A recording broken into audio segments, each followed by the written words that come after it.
नमस्ते नमस्कार साथीहरू, स्वागत छ मेरो ब्लगमा।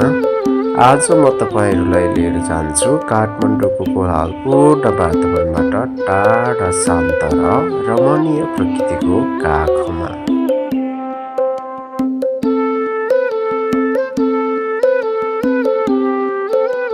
साथीहरू, हिजोको दिन अलि विशेष रह्यो।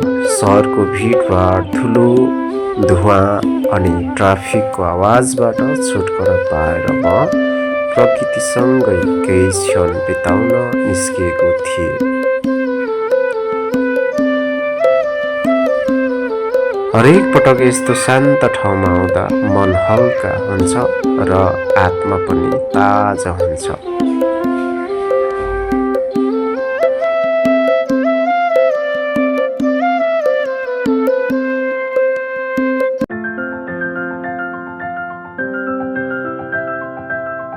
वरिपरि हरियाली, चराको चिरबिर आवाज अनि टाढाबाट देखिने हिमालको नजारा, यी सबैले काठमाडौँमै भएर पनि अर्कै संसारमा छु जस्तो लाग्छ।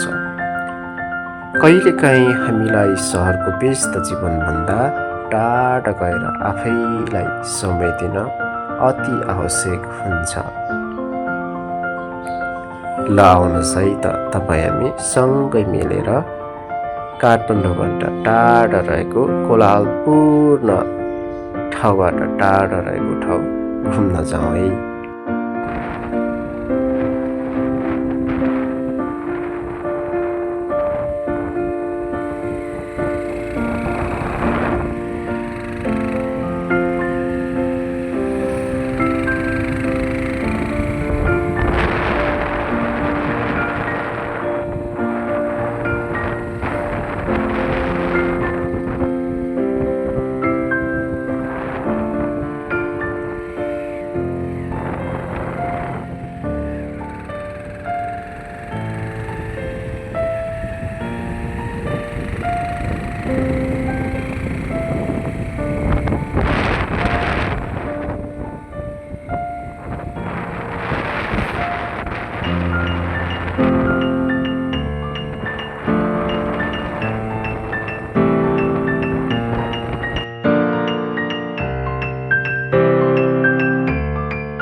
अन्त्यमा यो छोटो यात्रा भए पनि निकै अर्थपूर्ण रह्यो।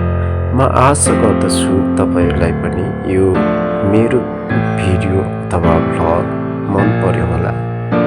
लाइक, सेयर र सब्सक्राइब गर्न नबिर्सिनु होला है।